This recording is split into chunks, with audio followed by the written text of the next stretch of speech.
안녕하세요. 여러분, 홍태성입니다. 자주 출제되는 기출문제 120선 강의 들어가도록 하겠습니다. 오늘 처음 배우실 내용은 이제 운영체제의 목적인데요.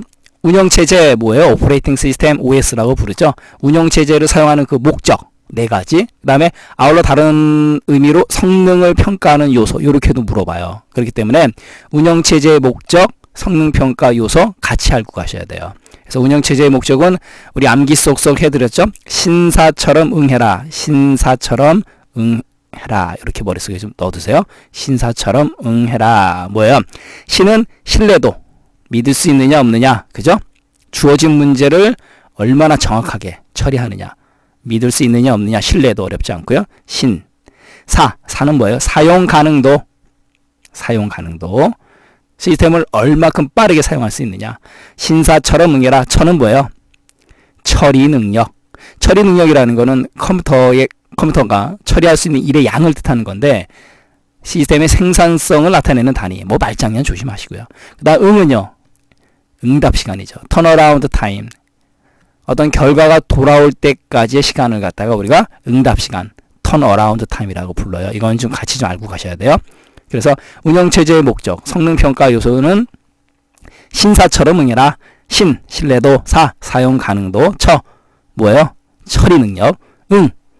응답 시간, 턴어라운드 타임. 그래서 운영체제의 목적, 신사처응 이렇게 머릿속에 넣어두시고요.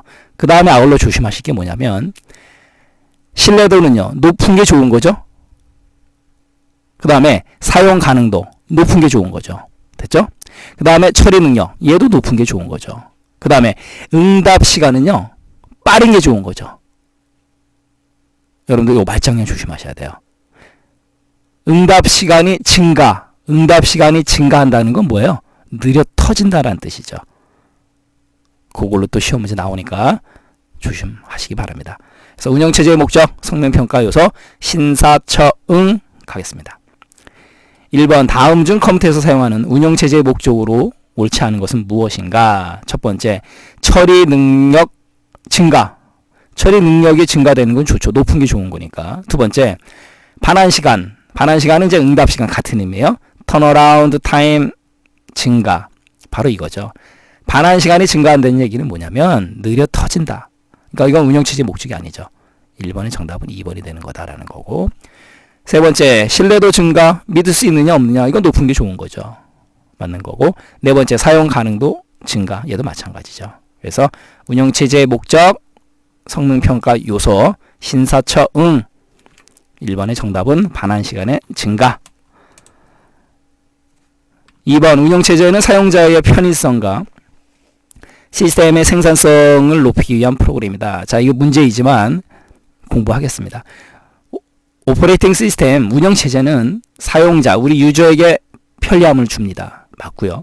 또 시스템에는, 그 컴퓨터 시스템에게는 생산성을 높여줘요. 이거 여러분들 문제이지만 머릿속에 넣어두세요. 아하, 운영체제, 오퍼레이팅 시스템은 사용자한테, 유저한테는 편리성을 주는 거고 시스템에게는 생산성을 높여주는 그런 기능을 하는 프로그램이 바로 운영체제예요.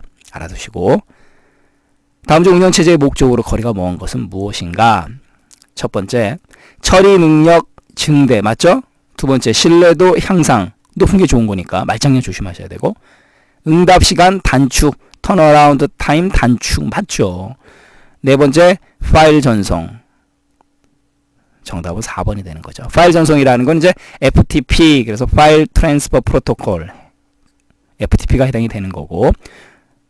운영체제의 목적에 해당이 되지 않는다라는 거죠. 그래서 신사처럼 응해라. 신뢰도. 사용 가능도. 그죠? 처리 능력. 그 다음에 응답 시간 단축. 신사처럼 응해라. 이렇게 머릿속에 넣어두시면 금방 맞출 수 있겠죠. 자, 2번의 정답은 파일 전송이 되는 거고. 다음 바로가기 키 가겠습니다. 바로가기 키를 이제 영어로 숏컷이라고 하는데 이 숏컷의 사전적인 의미가 지름길이라는 뜻이 있어요. 같이 좀 알고 가시고. 바로가기 키, 그래서 또 단축키 이렇게도 불러요. F1은 이제 도움말인데 우리가 뭐 도와달라 그럴 때 도와달라고 하는 것도 미안해 죽겠는데 한 번만 도와줘, 그러지 두 번 도와줘 이렇게 얘기하지 않아요. 그래서 F1 도움말. 한 번만 도와줘. 한 번, F1 도움말. 됐죠? 머릿속에 이렇게 넣어두시고.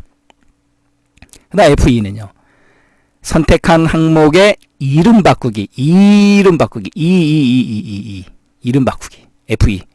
F2 이름 바꾸기. 됐죠? 이름 절대 안 까먹겠죠? 그 다음 F3은요. 탐색기에서 파일 또는 폴더를 검색합니다. 검색이라는 건 뭐예요? 찾아주는 거죠. 그래서 인삼을 찾아라. 인삼을 검색해라. F3. 됐죠? F4. 탐색기에서 주소 표시줄 목록 표시예요. 사주. 저거 사주세요. 우리 사주팔자 사주. 됐죠? 그 다음 F5는요. 활성창 새로 고침. 뭐예요? 오, 새로 와라. 그죠? 그렇게 머릿속에 넣어두시면 되는 거고. F6은 이제 창이나 바탕화면에 화면 요소를 차례로 선택한다. 그래서 육교처럼 왔다 갔다 한다. 이렇게 머릿속에 넣어두시면 되고. F10은 이제 활성 프로그램에서 메뉴를 나타나게 한다라는 거죠. F10. 그래서 F1 한 번만 도와줘. 도움말. F2 이름 바꾸기. F3 인삼을 찾아라. 검색. F4 사주. 주소 표시줄. F5 오 새로 와라. 됐죠? 이렇게 또 머릿속에 넣어두시고요. 그 다음에 Alt F4도 중요하죠. Alt 얇게 뭐야. 그 다음에 F 팍. 그 다음에 죽을 사자 써서 죽어라. 얇게 뭐야 팍 죽어라. 뭐예요? 사용 중인 프로그램을 닫거나 실행 중인 프로그램을 종료한다. 여러분들 Alt 플러스 F4 이거 여러분들 잘 알고 가시고요. 그 다음에 이번에는 Alt 플러스 탭이죠. 열린 항목 간 전환. Alt 탭. 이제 잠시 후에 문제로 나오는데 이것도 조심하시고. 그 다음 Alt ESC 항목을 열린 순서대로 선택해 준다라는 거. 그 다음에 Alt 엔터 속성창을 표시한다. 그 다음에 이제 컨트롤 ESC는요. 시작 메뉴 열기.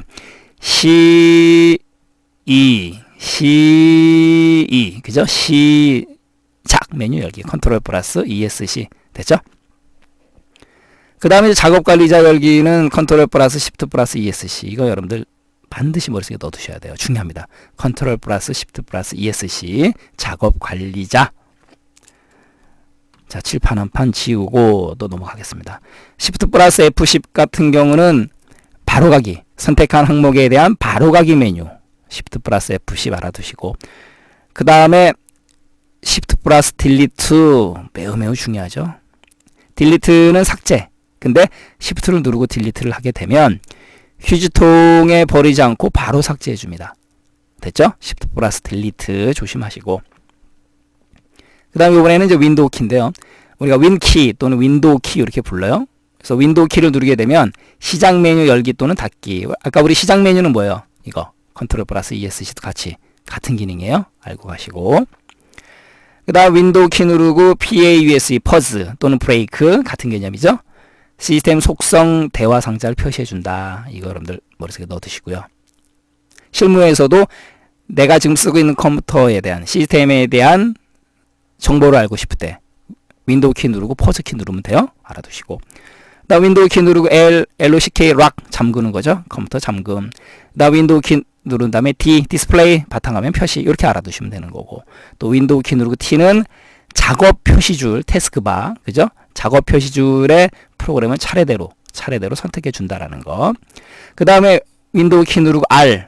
여기서 R은 RUN. 우리 RUN이라는 거는 뭘 뜻한다? 띄다가 아니고 뭐요? 컴퓨터에서는 실행이다라는 뜻이 있어요. RUN. 그래서 실행 대화 상자 열기 매우 중요합니다. 윈키 누르고 RUN run. 그 다음에 윈도우 키 누르고 E는 뭐예요? EXPLORER 익스플로러 탐색기예요. 그래서 윈도우 7의 도움말에서는 컴퓨터 열기 이렇게 나오고 또 아울러 윈도우 7에서는 윈도우 탐색기, 윈도우 10에서는요 파일 탐색기. 결론적으로 윈도우 7의 윈도우 탐색기, 윈도우 10의 파일 탐색기. 공통 분모는요 탐색기예요. 그래서 윈키 누르고 E를 누르게 되면 탐색기가 열린다. 이렇게 또 머릿속에 넣어두시면 돼요. 그 다음에 컨트롤 플러스 F 같은 경우는 뭐예요? 파일 또는 폴더를 검색해 준다. F는 FIND, find다라는 거죠. 자, 이렇게 해서 바로가기 키 정리해 드렸고요. 문제풀이 가겠습니다.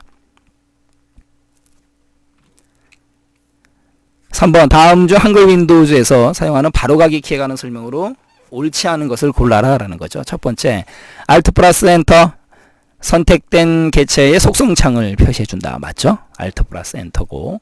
두 번째, Shift 플러스 F10 선택한 항목에 대한 메뉴 맞는 거고, 세 번째 컨트롤 플러스 탭 실행 중인 여러 프로그램의 활성화 전환, 컨트롤이 아니고 뭐다? 알트다라는 거죠. 방금 전에 배웠었고, 그러니까 정답은 3번이 되는 거고요. 네 번째 컨트롤 플러스 ESC 시작 메뉴 표시 기억나시죠? CE 컨트롤 플러스 ESC 아우러 윈도우 키 누르면 된다라는 거.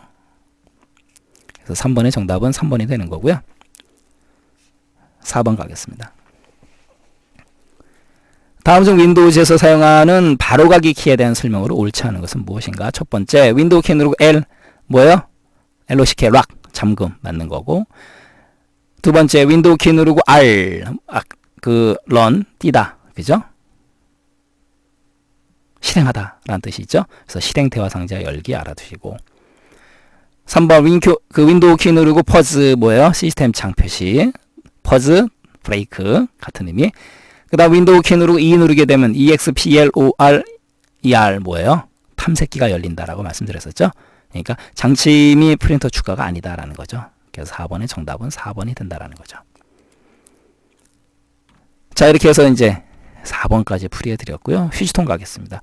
휴지통 매우 중요한 부분이죠. 시험 문제 잘 나오고, 휴지통이라는 거는 결론적으로 우리가 이제 컴퓨터에서 작업을 하다 보면 파일을 삭제하거나 폴더를 삭제하거나 그죠? 그 삭제할 때 임시로 보관되는 장소, 그게 바로 휴지통이에요. 별거 없습니다. 아울러 필요한 경우에 복원이 가능하다. 이렇게 생각하시면 돼요. 여러분들 우리 방에 휴지통 놔두지 않습니까? 편지 쓰다가 잘못 써서 구겨서 버려요. 꼭 구겨서 버려요. 휴지통에.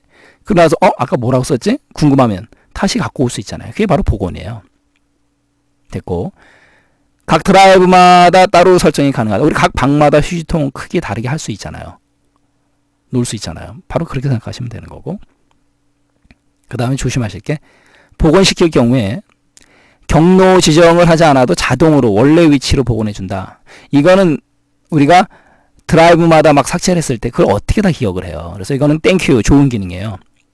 경로 지정을 하지 않아도 복원을 시키게 되면 자동으로 원래 위치로 간다. 땡큐 윈도우. 그죠? 이거는 좋은 기능입니다. 알아두시고, 아울러 또 조심하실 게 휴지통 내에서의 데이터 실행 작업은 불가능해요. 복원시킨 다음엔 가능해요. 됐고, 그 다음에 또 조심하실 게 바로 이 부분. 휴지통에 보관되지 않고 완전히 삭제됩니다. 이거 여러분들 시험 문제에서 정말 장면 잘 쳐요. 가겠습니다. 플로피 디스켓. 플로피 디스켓. 우리가 보통 이제 디스켓이라는 건데요. 요즘은 안 쓰입니다. 아마 구경도 못 하실 거예요. 이런 게 있었었다라는 거죠.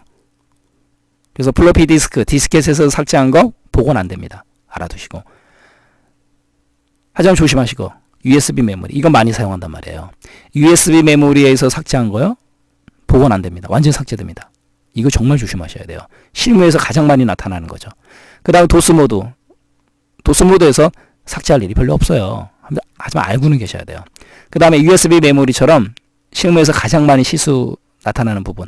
네트워크 연결되어 있는 상태. 그래서 네트워크 드라이브에서 삭제한 경우 복원이 안 돼요. 완전 삭제입니다. 그래서 실질적으로 플로피 디스크, 디스켓 사용하지 않으니까 또 도스 모드 알고만 계시고, 두 개는 USB 메모리하고 네트워크 상에서 삭제한 거는요, 실무에서도 반드시 알고 가셔야 돼요. 됐죠? 그 다음 휴지통을 비워버린 다음에는 복원할 수 없다라는 거고, 그 다음에 Shift 플러스 딜리트, 아까 우리 바로가기 키에서 배운 거죠. 딜리트를 눌러서 파일을 삭제할 수 있는데 Shift를 같이 눌렀어요. 완전 삭제 조심하시고, 그 다음 이제 휴지통에 보면 이제 속성이 있는데, 속성에서 파일을 휴지통에 버리지 않고 삭제할 때 바로 제거, 이게 선택이 되어 있는 경우는 진짜 바로 제거해 버려요.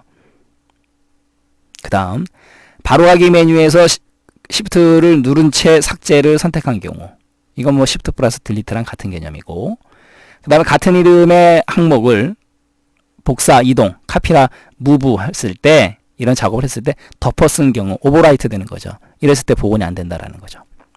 그래서 휴지통의 정의, 기능 조심하시고, 완전히 삭제되는 케이스 반드시 머릿속에 넣어두셔야 돼요. 시험 문제에서 장난 잘 칩니다. 볼까요? 5번 다음 중 휴지통에 대한 설명이다. 옳지 않은 것을 골라라 라는 거죠. 첫 번째 플로피 디스크, 디스켓, USB 메모리, 네트워크상에서 삭제된 경우는 휴지통에 보관되지 않고 영구적으로 삭제된다. 맞죠? 조심하시고 특히 다시 한번 강조해드리지만 USB 메모리, 네트워크상 이거 여러분들 실무에서 실수 많이 하시는 부분들이에요. 조심하시기 바랍니다. 두 번째 하드디스크가 분할되어 있거나 컴퓨터에 여러 개의 하드디스크를 가지고 있는 경우 각 휴지통의 크기를 다르게 지정할 수 있다. 방마다 휴지통 크기 다르게 할 수 있는 개념. 그거 생각하시면 되는 거고. 세 번째 휴지통 내에 보관된 파일은 바로 사용할 수 없다. 휴지통 내에 보관된 파일은 복원시킨 다음에 사용이 가능하죠. 그래서 바로 사용할 수 없다. 맞는 거죠. 네 번째, Shift 플러스 딜리트로 파일을 삭제하게 되면 해당하는 파일이 휴지통에 일시적으로 저장되어 복원시킬 수 있다?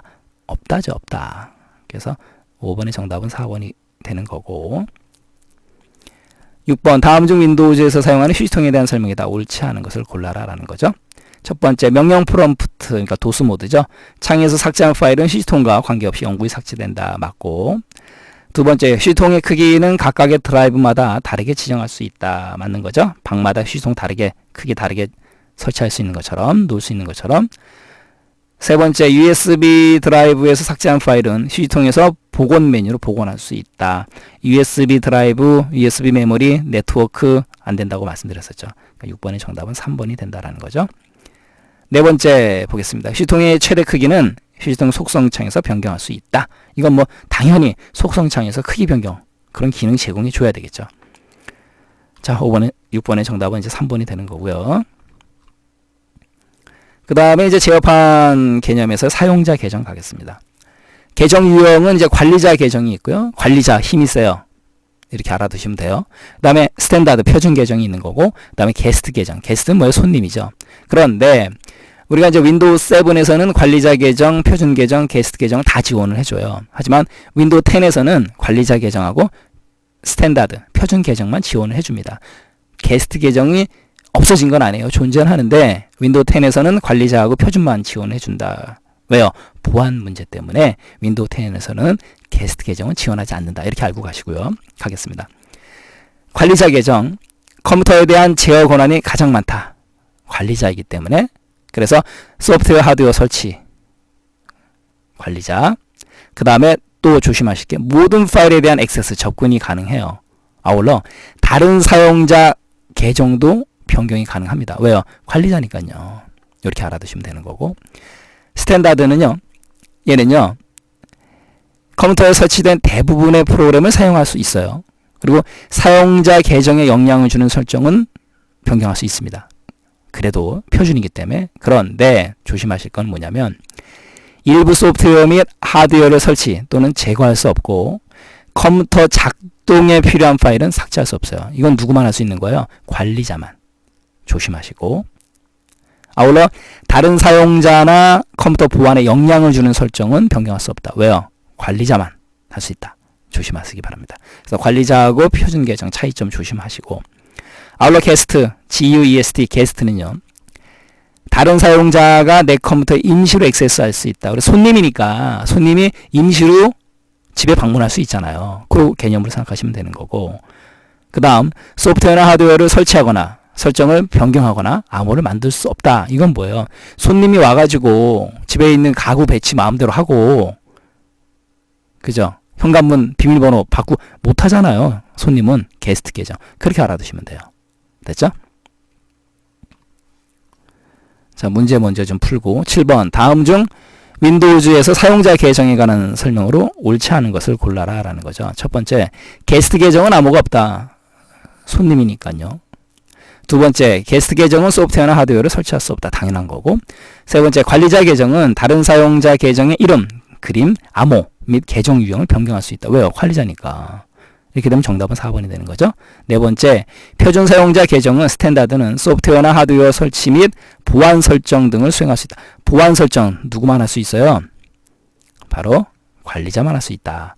그러니까 7번의 정답은 4번이 되는 거고. 그 다음에 이제 시스템 보고 가겠습니다. 시스템이라는 건 뭐냐면 컴퓨터 시스템의 정보를 확인할 수 있는 건데 그 정보는 뭐냐? 윈도우즈의 버전. 그 다음에 프로세서, 그럼 CPU죠. Central Processing Unit, 중앙 처리 장치의 종류. 그 다음에 램의 용량 확인 가능합니다. 램, 주격 장치. 그 다음에 시스템의 종류, 컴퓨터의 이름, 도메인, 그 다음에 작업 그룹 설정, 그다음 윈도우즈 정품 인증, 이런 정보 확인이 가능한 거고, 그 다음에 하드웨어라든가 성능 및 원격 연결에 대한 설정, 변경이 가능한 게 바로 시스템이에요. 8번 문제 풀이 가겠습니다. 다음 중 윈도우즈의 제어판의 시스템에서 컴퓨터에 대한 기본 정보 보기에 관한 설명으로 옳지 않은 것을 골라라 라는 거죠. 첫 번째, 윈도우즈의 버전, CPU의 종류, 좋아요. 그런데 램의 크기를 직접 변경할 수 있다? 램의 크기를 직접 변경할 수는 없죠. 좀 더 확대한다면 윈도우즈의 버전, CPU의 종류, 램의 크기, 이런 것들을 직접 변경할 수 있다? 없죠. 8번의 정답은 1번이다 라는 거고, 두 번째, 컴퓨터 이름, 작업 그룹 등을 확인하거나 변경할 수 있다. 이건 맞는 거고, 세 번째, 컴퓨터 시스템의 종류와 제품 아이디를 확인할 수 있다. 가능한 거죠. 그 다음에 네 번째, 정품 인증 받을 수 있다라는 거죠. 그래서 8번의 정답은 직접 변경할 수는 없다라는 거. 네트워크 명령 가겠습니다. 우리 윈도우 키 누르고 R 누르면은 우리 RUN, run, 실행 기억나시죠? 그래서 cmd라는 명령으로 입력하게 되면 명령 프롬프트 창으로 가요. 근데 이제 윈도우 10에서는 cmd 외에 command 풀네임으로 쳐도 돼요. 이거 조심하시고요. 그래서 명령어는 대소문자를 가리지 않습니다. 이거 여러분들 좀 조심하시고, ipconfig, ipconfig 이렇게 분리해서 머릿속에 넣어두시면 돼요. 사용자 자신의 컴퓨터 IP 주소를 확인하는 명령어 ipconfig 이렇게 알아두시고, 그다음 핑이라는 건 핑핑핑핑 잘 돌아가나 안 돌아가나 확인한다. 암기 쏙쏙 이렇게 머릿속에 넣어두세요. 네트워크의 현재 상태나 다른 컴퓨터 네트워크 접속 여부를 확인하는 거. 그러니까 핑핑핑 잘 돌아가나 안 돌아가나 핑 됐죠? 그 다음에 trace 트레이스 추적하다, rt 루틴 그 약자예요. 이렇게 알아두세요. 트레이스 추적하다, rt 루틴의 약자예요. 그래서 네트워크에 연결된 컴퓨터의 경로, 아까 말씀드린 그 루틴이 경로예요. 그래서 라우팅 경로라고도 하는데, 얘를 트레이스가 추적이지 않습니까? 추적할 때 사용하는 명령어 trace rt 이렇게 알아두시면 돼요. 자, 9번 문제. 다음 중 네트워크와 관련해서 핑 서비스에 대한 설명보다 옳은 것은 무엇인가 라는 거죠. 핑 뭐예요? 핑핑핑 잘 돌아가나 안 돌아가나 확인하는 거죠. 정답은 바로 4번입니다. 지정된 호스트에 대해서 네트워크 층의 통신이 가능한지 여부, 그러니까 핑핑핑 잘 돌아가는지 안 돌아가는지 확인해라 라는 거죠. 정답은 4번이 되는 거고요.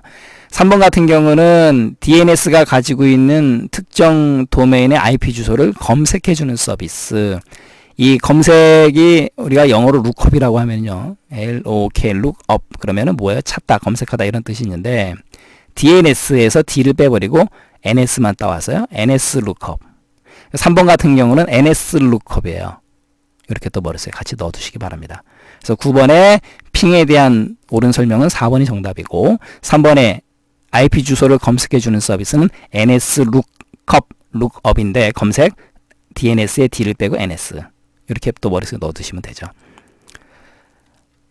자, 10번 가겠습니다. 다음 중 인터넷 서버까지의 경로를 추적하는 거, 추적 trace trace 명령인 trace rt는 루틴 기억나시죠? 경로와 루틴, 추적은 trace, 그래서 trace rt 이렇게 알아두시고요. 실행 결과에 관한 설명으로 옳지 않은 것을 골라라 라는 거죠. 첫 번째, IP 주소, 목적지까지 거치는 경로의 수, 각 구간 사이의 데이터 왕복 속도를 확인할 수 있다. 맞고요. trace rt. 두 번째, 특정 사이트가 열리지 않았을 때 해당 서버가 문제인지, 인터넷망이 문제인지 확인한다. 그게 바로 경로 추적이기 때문에 맞는 개념이고, 세 번째, 인터넷 속도가 느릴 때 어느 구간에서 정체를 일으키는지 확인, 같은 개념이죠. 두 번째 거하고. 네 번째, 현재 자신의 컴퓨터에 연결된 다른 컴퓨터의 IP 주소나 포트 정보를 확인할 수 있다. trace rt 명령 갖고는 해결이 안 돼요. 얘는 ARP나 net stat, netstat 명령을 이용해 가지고 작업을 해야 된다라는 거죠. 10번의 정답은 4번이에요. 자, 이렇게 해서 이제 10번까지 문제 풀이해 드렸고요. 요번에는 이제 문자 표현 코드인데 정말 너무너무 중요한 부분이에요. 시험 문제에서 잘 언급을 합니다. 그래서 이 부분은요, 좀 여러분들이 달달달달 좀 외우셔야 되는데, 자, 암기 속서 외우는 방법 말씀드릴게요.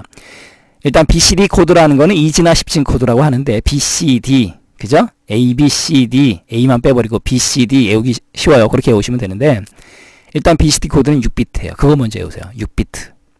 6비트다. 그 다음에 ASCII, 아스키라고 읽어요. 아스키인데, 우리 아스키 그러면 왠지 발음상으로 일본 코드 같죠? 아니에요. 아메리칸 스탠다드 코드입니다. For Information Interchange. 정보를 교환하기 위한 아메리칸 스탠다드 코드. 이 A가 아메리칸이에요. 그래서 미국 표준 코드입니다. 조심하시고요. 아스키 코드는 7비트예요. 이거 먼저 해보세요. 자, BCD 몇 비트? 6비트. 아스키 77맞게 통신도 못해. 암기 속서. 아스키 77맞게 7비트 통신도 못해. 통신에서 이용이 되거든요. 여기 있잖아요. 통신용 코드. 아스키 77맞게 통신도 못해. 아스키 77맞게 통신도 못해. 됐죠? 머릿속에 넣어두세요. BCD 몇 비트? 6비트. 아스키에 7비트. 됐죠? 그 다음에 ABCD. ABCD는 8비트예요. 그러니까 6, 7, 8 이렇게 머릿속에 넣어두시면 돼요. 다시 한번요. BCD 6비트. 여러분들 지금 따라 하셔야 돼요. 아스키 7비트. ABCD. 그러니까 ABCD 이렇게 읽어요. ABCD 뭐라고 몇 비트야? 8비트. 6, 7, 8 됐죠? BCD 6, 아스키 7. 기억이 안 나면 아스키 77맞게 그만 머릿속에 넣어두세요. 아스키 77맞게 아스키가 7, BCD 위에 있는 거니까 6, ABCD 밑에 있는 거니까 8비트. 됐죠? 이렇게 머릿속에 일단 넣어두세요. 그 다음에 뭘 외우시냐면 2의 6승이요. 64요. 이거 여러분들 시험장에서 계산하지 마시고 좀 외우세요. 2의 6승 6이니까 64냐. 바로 그렇게. 2의 7승 128. 그죠? 그 다음에 8비트 2의 8승 256. 이건 좀 외우셔야 돼요. 64, 128, 256. 됐죠? 그럼 BCD 코드는 6비트면서 나타낼 수 있는 문자의 표현이 64가지. 아스키는요. 2의 7승 128가지. ABCD는 2의 8승 256가지예요. 요거는 달달달 외우셔야 돼요. 그리고 나서 또 뭘 외우시냐면 BCD가 아까 몇 비트? 6비트. 그러면 존 2비트, 디짓 4비트. 됐죠? 자, 존이 뭐고 디지트가 뭔지는 우리 본강에서 보기로 하고요. 여기서는 존 2개, 디짓 4개 합치면 6. BCD 6, 64 이렇게 알아두시고 아스키 7, 존이 3개요. 그 다음에 디짓 4개 합치면 7개. 됐죠? 그 다음에 ABCD는 존 4개, 디짓 4개 8비트니까 이렇게 머릿속에 넣어두세요. 됐죠? 그 다음에 이제 특징 BCD는요. 얘는 똥오줌을 못 가려요. 영어 대소문자를 구분하지 못합니다. 이렇게 머릿속에 넣어두세요. BCD. 됐죠? 아스키 코드는요. 아스키 77맞게 통신도 못해. 아스키 코드는 7비트면서 통신이 이용이 돼요. 됐죠? 일반 PC용 컴퓨터 및 데이터 통신이다. 통신용 코드에서 사용이 된다라는 거고. 그 다음에 아스키 코드는 그래도 대소문자 구별이 가능합니다. 그러니까 얘만 못해요. 얘만. BCD만요. 그 다음에 ABCD. 얘는 확장이거든요. 그래서 확장이지나 이 BCD를 확장했다. 여기 BCD가 보이지 않습니까? 그죠? 그래서 확장된 BCD 코드로 대형 컴퓨터에서 사용된다. 대형 컴퓨터에서 사용하는 범용 코드다. 이것도 좀 같이 알고 가시고요. 됐죠? 자, BCD 몇 비트? 6비트. 아스키 7비트. ABCD 8비트. 바로바로 대답하셔야 돼요. BCD 대소문자 구분 한다 못한다? 못한다. 아스키는 어디에 이용된다? 통신. 아스키 77맞게 통신도 못해. ABCD는요? 대형 컴퓨터에서 사용하는 범용 코드다. 이렇게 알아두시면 돼요. 자, BCD, 아스키, ABCD 됐죠? 이거 여러분들 제가 말씀드린 그 순서대로 외우시는 게 도움이 되실 거예요. 이거 안 외워집니다. 됐고 그 다음에 또 요즘 시험 문제 잘 나오는 게 유니코드예요. 유니코드. 이거 여러분들 유니코드. 유니코드. 유니 몇 글자요? 2글자. 그래서 2바이트. 믿거나 말거나 그렇게 해보세요. 유니코드는 2바이트입니다. 2바이트 코드인데요. 얘는요. 전 세계, 전 나라, 세계 각 나라의 언어를 갖다 표현할 수 있는 국제 표준 코드예요. 이래서 시험 문제 잘 나와요. 유니코드 몇 바이트? 2바이트. 비트로 표현할 수도 있어요. 28에 16. 그죠? 조심하시고 2바이트. 한글의 경우 조합, 완성, 옛 글자 모두 표현 가능하다. 아울러 얘는요, 아까 제가 말씀드렸죠. 2바이트니까 몇 비트예요? 16비트 아니겠습니까? 그죠? 1바이트가 8비트니까 우리 본강에 가시면은 자세하게 또 설명드릴 거예요. 그래서 16비트이므로 2의 16승 65536 65,536자까지 표현이 가능해요. 이거 여러분들 숫자적인 개념 조심하셔야 되겠죠. 그래서 유니코드 그러면 2바이트 반드시 머릿속에 넣어두시고, 아주 전세계 나라 다 표현한다 알아두시고, 2바이트니까 16비트 2의 16승 65536 외우기 쉽잖아요. 65536 됐죠. 그렇게 알아두시면 돼요. 그래서 BCD, ASCII, ABCD, 유니코드 달달달달달달 머릿속에 넣어두시기 바랍니다. 아울러 이제 마지막으로 해밍 코드인데요. 해밍 코드는 에러를 검출하고요. 아울러 교정까지 가능해요. 땡큐 해밍. 이것도 시험 문제 잘 나와요. 에러를 검출해주고 교정까지 가능한 코드는 무엇인가? 해밍 코드. 최대 2비트까지 에러 검출하고 1비트 에러 교정이 가능한 방식이다. 조심하시고요. 해밍, 땡큐, 교정까지 가능하다. 문제풀이 들어갔습니다. 11번 다음 중 컴퓨터에서 데이터를 표현하기 위한 코드에 관한 설명이다. 옳지 않은 것을 골라라 라는 거죠. 첫 번째 ABCD 봤을 때 딱 몇 비트 튀어나와야 돼요. 몇 비트요? 8비트요. 정 기억이 안 나시면요. 우리 8이 영어로 8, 8에 2. 그죠? 또 기억이 안 나요? 여기 B가 뭐랑 제일 비슷해요? 8자. 뭐 억지로라도 그렇게 해보세요. 가겠습니다. ABCD 8비트예요. 그러면은 존 4개, 디짓 4개. 그 다음에 2의 8승 256개 기억나시잖아요. 그래서 ABCD 코드는 4개의 존 비트와 4개의 디짓 비트로 구성되며 256개의 문자 표현할 수 있다. 맞는 거 아닙니까? 두 번째, 표준 BCD 코드는 2개의 존 비트, 4개의 디짓 비트로 구성이 되며 영문 대문자와 소문자를 포함해서 64개의 문자를 표현할 수 있다. 자, 64개는 맞는데 얘 저 똥오줌 못 가린다고 했잖아요. BCD는 대소문자 못 가려요. 그러니까 2번이 틀린 거죠. 3번 해밍 코드는 잘못된 정보를 체크하고 오류를 검출해서 다시 교정할 수 있는 코드이다. 땡큐. 맞죠? 네 번째 유니코드는 전 세계의 모든 문자를 몇 바이트. 유니코드 딱 본 순간 2바이트가 또 올라야 돼요. 그게 정상입니다. 유니코드 2바이트. 그래서 2바이트로 표현하는 국제표준 코드이다. 맞네요. 11번의 정답은 이제 2번이 되는 거고요. 어렵지 않죠? 12번 가겠습니다. 다음 중 컴퓨터에서 문자를 표현하는 코드 체계에 대한 설명이다. 옳지 않은 것을 골라라. 첫 번째, BCD 코드 64가지의 문자를 표현할 수 있으나 영문 소문자는 표현 불가능하다. 맞죠? 두 번째, 유니코드 나왔네요. 유니코드 하면은 생각나는 거 2바이트. 세계 각국의 언어를 4바이트 체계로 통일한 4바이트요? 아니죠. 2바이트. 12번의 정답은 이제 2번이 되는 거고. 3번 아스키 코드, 아스키 77만개 통신도 못해 기억나시죠? 2의 7승 128. 128가지의 문자를 표현할 수 있으며 주로 데이터 통신용이나 PC에서 많이 사용된다. 아스키 77만개 통신도 못해 기억나시죠? 4번 ABCD 8비트 기억나시죠? BCD 코드로 확장한 거 256가지의 문자 표현할 수 있더라라는 거죠. 자, 유니코드 2바이트 머릿속에 넣어두시고요. 프로그램 카운터는 이제 제어 장치에 해당이 되는 건데, 프로그램 카운터는 줄여서 PC라고 불러요. 그래서 다음에 실행할, 지금이 아니고 다음에 실행할 명령어에 뭘 기억한다? 번지, 주소를 기억하는 레지스터가 바로 PC, 프로그램 카운터. 그래서 프로그램 계수기 이렇게도 불러요. 그래서 조심하실 게 다음에 수행할 명령어의 번지다라는 거고, 그 다음에 이제 명령 해독기인데, 우리가 COD, 코드라는 단어의 사전적인 의미는 부호 또는 암호 이런 뜻이 있는데요. 모든 영어 단어 앞에 D가 들어가게 되면, 붙게 되면 분리하다라는 뜻이 돼요. 그러니까 부호를 분리한다, 암호를 분리한다. 그럼 뭐예요? 해독하는 거죠. 그래서 뒤에다 R 붙여서 디코더, 그래서 해독기가 되는 거예요. 그러면 명령 해독기는 명령을 해독해 주는 거고, 번지 해독기는 번지를 해독해 주는 거예요. 간단하죠. 그 다음에 부호기인데, 부호기는 이제 인코더 아니겠습니까? en인데, 모든 영어 단어 앞에 en이 들어가면요, 만들어주다라는 뜻이 돼요. 그래서 인코더 그러면은 부호기로 만들어주는 겁니다. 그러니까 부호기예요. 됐죠? 부호기. 그 다음에 명령 레지스터 IR이라고 합니다. 인스트럭션 레지스터. 인스트럭션이 명령이라는 뜻이 있으니까 IR은 명령 레지스터다. 수행 중인 명령어를 기억하는 레지스터다. 어렵지 않고.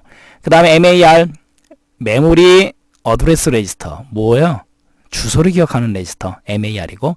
그 다음에 기억 레지스터, MBR, B는 뭐예요? 버퍼.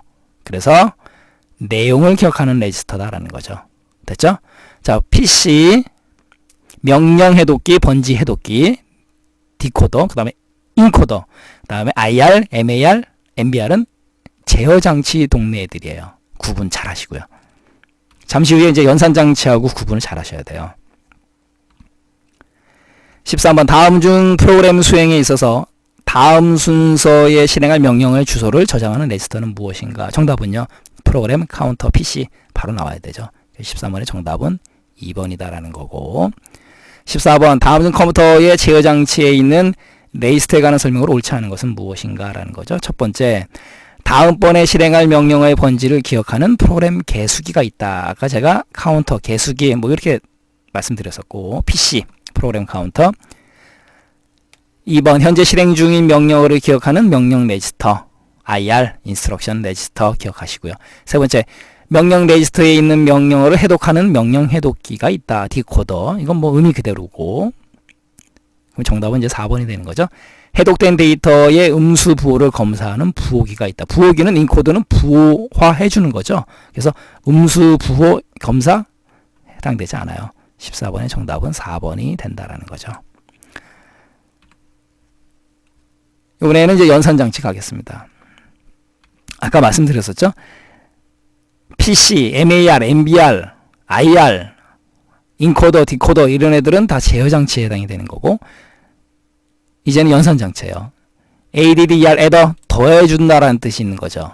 그래서 이진수의 덧셈을 수행하는 해로 바로 가상기예요. 그 다음에 컴퓨터에는 더해주는 거 가상기죠. 그럼 빼주는 거 감상기가 있어야 되죠. 없습니다. 컴퓨터에는. 그럼 어떻게 감산을 하냐? 바로 보수를 이용한다라는 거죠. 우리 교재에 자세하게 써드렸죠. 바로 보수기입니다. 뺄셈을 수행하기 위해서 입력된 값을 보수로 변환해주는 회로이다. 그게 바로 보수기다라는 거죠. 매우 중요한 개념이고, 그 다음에 아울러 이제 어마어마하게 중요한 누산기, 우리 어큐뮬레이터인데 ACC 또는 AC 이렇게도 불러요. 그래서 텍스트 그대로 머릿속에 넣어두시기 바랍니다. 중간 연산 결과를 일시적으로 기억하는 레지스터. 텍스트 그대로 시험 문제 나오니까 조심하시고요. 그다음 이번에는 이제 데이터 레지스터, 연산된 그 데이터를 기억하는 레지스터, 데이터 레지스터 별거 없고요. 이번에는 이제 PSW라 그래서 프로그램의 STATUS, 스테터스 그러면 상태라는 뜻이거든요. 그래서 프로그램의 상태를 기억하는 워드다. PSW. 그래서 다른 말로 상태 레지스터라고 불러요. 스테터스 레지스터. 그럼 무슨 상태를 기억하느냐? CPU의 상태. 됐죠? CPU의 상태 정보를 저장하는 상태 레지스터 PSW. 그래서 방금 전에 배운 제어장치하고 구분을 잘 하셔야 돼요. 15번 가겠습니다. 15번 다음 중 컴퓨터의 연산장치에 관한 설명으로 옳지 않은 것은 무엇인가? 첫 번째, 연산장치가 수행하는 연산에는 산술, 논리, 관계, 이동, 시프트 연산 등이 있다. 맞는 얘기고 1번. 두 번째, 연산장치에는 뺄셈을 수행하기 위해서 입력된 값을 보수로 변환해주는 보수기, 컴플리멘터와 이진수 덧셈을 수행하는 가상기가 있다. 맞는 얘기고요. 세 번째, 누산기는 어큐뮬레이터는 연산된 결과를 일시적으로 저장하는 레지스터이다. 매우 중요합니다. 말씀드렸었죠? 정답은 4번이 되는 건데 시험장에서는 이제 4번 찍고 바로 넘어가시면 돼요. 가겠습니다. 연산장치에는 다음번 연산에 필요한 명령어의 번지를 기억하는 프로그램 카운터를 포함한다. 프로그램 카운터는 무슨 장치? 제어장치예요. 그렇기 때문에 연산장치라고 언급을 했기 때문에 틀렸다라는 거죠. 그래서 15번의 정답은 4번이고 16번 다음 중 CPU가 Central Processing Unit 중앙처리 장치가 프로그램의 명령을 수행하는 중에 산술 및 논리 연산의 결과를 일시적으로 저장하는 레지스터로 옳은 것은 무엇인가? 산술 및 논리 연산의 결과를 일시적으로 저장 뭐예요? ACC 누산기 AC 그죠? 정답은 16번의 누산기다라는 거죠. 누산기 매우 중요하니까 조심하시고요. 이번에는 이제 주기억 장치인데 매우 중요하죠. 주기억 장치는 이제 롬이 있고 램이 있는데 롬이라는 거 리드 온리 메모리 그럼 무슨 뜻이에요? 리드라는 거는 읽다라는 뜻이고 온리는 오직이죠. 메모리는 이제 기억 장치라는 뜻인데 오직 읽기만이 허용되는 그런 기억 장치가 바로 롬입니다. 그런데 이 롬은요. 비휘발성 메모리예요. 비휘발성 날아가지 않는다라는 뜻입니다. 롬은 머릿속에 넣어두셔야 돼요. 자, 첫 번째 암기 롬은 비휘발성 안 날아간다. 그래서 수정이 필요 없는 기본 입출력 프로그램. 기본 입출력 프로그램은 우리가 뭐라고 하냐면 BIOS라고 그래요. BIOS. B 베이직 I 뭐예요? 인풋. O는요. 아웃풋. 기본적인 입출력 시스템 정보를 갖고 있는 거 BIOS라고 합니다. BIOS BIOS. 그래서 기본 입출력 정보를 저장하는 거 롬. 그 다음에 글꼴 폰트 같은 것도 롬에 저장이 되어 있는 거고 그 다음에 펌웨어 그러면 롬이에요. 절대 혼돈하지 마세요. 됐죠? 그 다음에 램이라는 거는 랜덤 액세스 메모리인데 랜덤이라는 건 무슨 뜻이에요? 닥치는 대로 마구잡이로 액세스는요 접근. 그러니까 얘는 닥치는 대로 접근한다라는 건 뭐냐면 읽고 쓰기가 가능하다. 그래서 읽기 그죠? 그 다음에 쓰기가 가능한 주기억 장치예요. 그런데 뭘 읽고 뭘 쓰느냐? 바로 우리가 컴퓨터를 사용할 때 실행 중인 프로그램이나 데이터를 갖다 저장해줘요. 그렇기 때문에 램의 용량이 크면 클수록 좋다 나쁘다? 좋다라는 거죠. 근데 얘는요. 전원이 공급되지 않으면 즉 컴퓨터를 꺼버리게 되면 그 안에 내용이 사라져요. 휘발성. 다른 말로 뭐라 그래요? 소멸성 메모리라고 합니다. 그러면 롬 그럼 비휘발성. 램 전원의 공급이 끊어지면 데이터가 날아가기 때문에 휘발성, 소멸성 이렇게 머릿속에 구분해서 넣어두셔야 돼요. 됐죠? 그런데 램은 종류가 또 두 가지가 있습니다. SRAM, DRAM이요. 자, 얘도 반드시 외울 게 있어요. SRAM, 스태틱 그럼 무슨 뜻이에요? 정적이란 뜻이에요. 정적 램이고 DRAM의 D, 다이나믹, 동적 많이 움직인다는 뜻인데 SRAM은 딱 하나만 기억하세요. 속도가 빠르기 때문에 캐시 메모리에서 이용이 된다. 캐시 메모리 잠시 후에 또 말씀드릴 거지만 SRAM 그럼 캐시 메모리 반드시 머릿속에 넣어두시고요. 그 다음에 DRAM은요 재충전이 필요하다. 리플래시가 필요하다. 여러분들 이 D 보세요. D 이렇게 배가 나왔지 않습니까? 그러니까 리플래시가 필요해요. 리플래시가 필요하다. 그렇게 머릿속에 넣어두세요. SRAM 캐시 메모리, DRAM 리플래시 필요하다. 이렇게 머릿속에 넣어두시면 돼요. 가겠습니다. 17번 다음 중 램에 대한 설명으로 옳은 것은 무엇인가? 옳은 것을 물어보는 거예요. 램에 대해서. 1번 주로 펌웨어를 저장한다. 펌웨어 저장하는 거 뭐예요? 롬. 두 번째 주기적으로 재충전이 필요한 DRAM은 맞죠? 주기억 장치로 사용이 된다. 17번의 정답은 2번이 되겠네요. 3번 전원이 꺼져도 기억된 내용이 사라지지 않는 비휘발성 메모리로 읽기만 가능하다. 이건 마찬가지로 롬. 아까 1번처럼. 네 번째 컴퓨터의 기본적인 입출력 프로그램 바이오스, 자가 진단 프로그램 등이 저장되어 있어서 부팅 시 실행된다. 롬. 그죠? 그래서 1번, 3번, 4번은 롬에 대한 설명이고 그래서 램에 대한 설명으로 옳은 거는 17번의 정답은 2번이 된다라는 거고 18번 다음 중 컴퓨터의 내부 기억 장치에 관한 설명으로 옳은 것은 무엇인가? 첫 번째 램은 일시적으로 전원의 공급이 없더라도 내용은 계속 기억된다. 램이라는 거는 전원의 공급이 끊어지면 내용이 싹 날아가는 휘발성, 소멸성이지 않습니까? 그죠? 옳지 않고 두 번째 SRAM이 DRAM보다 접근 속도가 느리다. SRAM이 더 빨라요. 이거 조심하시고요. 그래서 아까 캐시 메모리에서 이용이 된다. 머릿속에 넣어두셔야 됩니다. 말씀드렸었죠? DRAM은 리플래시, SRAM은 캐시 메모리. 네 번째, 주기억장치의 접근 속도 개선을 위해서 가상 메모리가 사용된다. 주기억장치의 접근 속도를 위해서는 가상 메모리가 아니고 캐시 메모리예요. 잠시 후에 또 배우니까. 옳은 거는 이제 4번이 되는 거죠.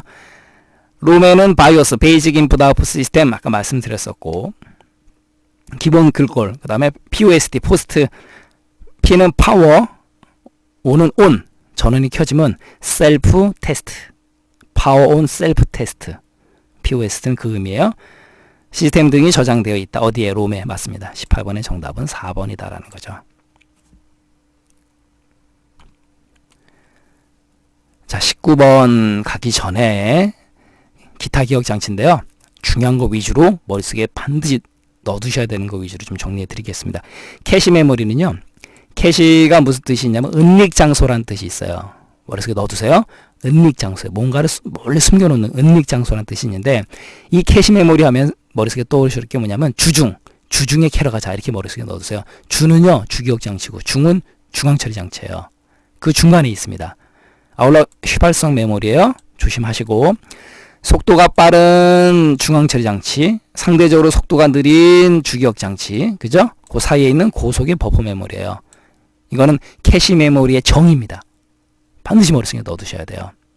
그래서 자주 참조되는 데이터나 프로그램을 갖다 저장하고 그 다음에 캐시 메모리는 SRAM을 이용한다. 정말 잊지 마세요. 중요합니다.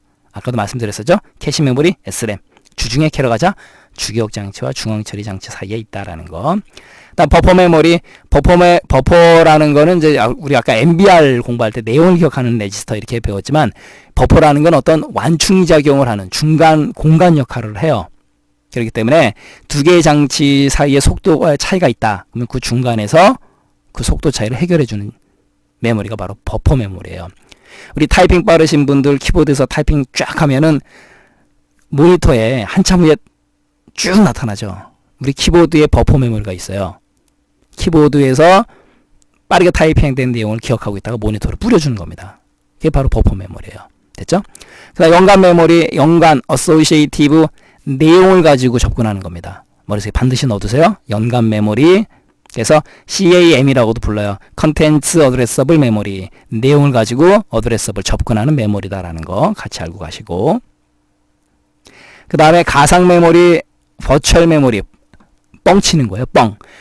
우리 하드디스크 HDD는 보조기억 장치거든요. 보조기억 장치를 마치 주기억 장치인 것처럼 뻥을 치는 거. 가상 메모리예요. 우리 여러분들 시험 볼 때 컨닝하는 거. 컨닝 페이퍼. 그죠? 컨닝하면 안 돼요. 여러분들 부정행위입니다. 그래서 바로 그런 거나 마찬가지예요. 마치 내 지식이 아닌데 내 지식인 것처럼 뻥을 치지 않습니까? 바로 가상 메모리가 그런 개념이에요.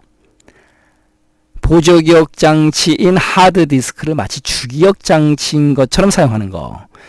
그럼 가상 메모리의 목적은 뭐예요? 기억 공간의 확대의 목적이 있다. 처리 속도 향상이 아니다. 이걸 조심하셔야 돼요. 됐죠? 자, 문제풀이 들어가도록 하겠습니다.